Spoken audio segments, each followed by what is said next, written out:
আটকাইব না, তোমার সংসার করা যাবে না। যেহেতু তুমি চুরি করো, এই রাস্তায় তুমি চলো, তোমার পূর্বপুরুষ অবশ্যই চুরি করছে, যার কারণে তুমিও চুরি করো। যত কিছুই কও না কেন, খাচ্ছ যায় না কইলে, কয়লা যায় না বইলে, কথা কোন ঠিক কিনা? ওই সুরা বেটা ডাক দিয়া কয়, বিবিরে আল্লাহর দোহাই দিয়া কয়, আর চুরি করতাম না, বালা হইয়া যাইমু, বালা হইয়া যাইমু। বিবি কয়, না, বিশ্বাস করি না, বিশ্বাস করি না।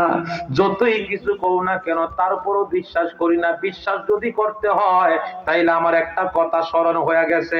আল্লাহ কুরআনুল কারীমের মধ্যে ঘোষণা করে, ইয়া আইয়ুহাল্লাযীনা আমানু তাকুল্লাহা ওয়া কুনু মা'আস সাদিকিন।